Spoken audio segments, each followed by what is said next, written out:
May buntag sa tanan, oh, mga kalito na. May buntag sa tanan. So kisa patong wala ka pangapi da, no? Pangapi na day mo. So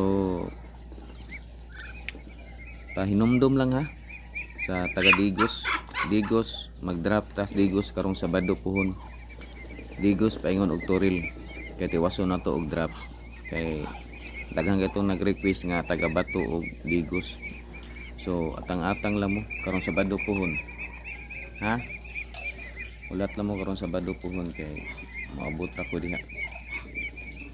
So diri area Davao pag human na lang siguro mag-drop. Kay kabalo naman mo. Kaya man pong ulan-ulan biyang panahon, no? So mga kalito, no, anak na lang ha. Sige ra bag ulan-ulan mahintag di mag-ulan ani Sabado puhon para madayon ta. Para enjoy atong pag-drop sa Digos ba, dili ulan. Bala mag-ulan kanang ini kahapon na baday na tunting uli. Di ba? So kabalo kon, sige naghinulat ang taga Digos, ang taga Bato.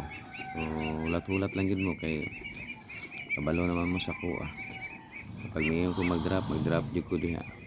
Na naman ang kwarta nga pampalit na to mga pagkaon. So requirements diha kabalo na mo.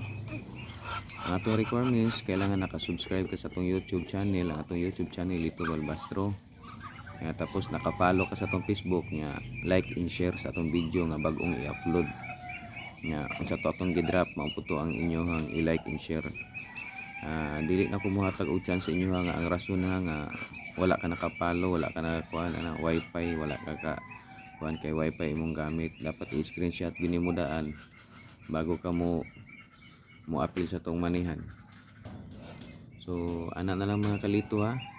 Dili pwede nga ihimo na to og kanang dahilan nga wifi yung gamit, wa mo ikapakita sa kuha. Dapat na gyud mo ikapakita. I-screenshot ninyo nga naka-subscribe mo sa YouTube, nga naka-follow mo sa Facebook, nga naka-like and share. I-screenshot ninyo.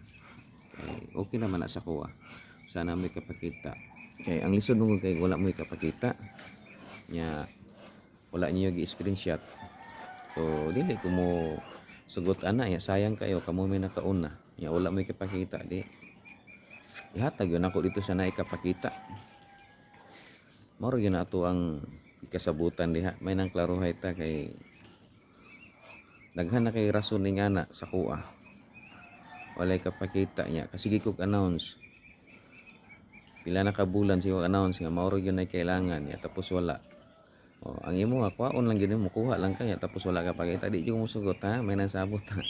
Laruhay gid ta. So ana na lang siguro mga kalito. So daghang kayong salamat og mayong buntag sa tanan.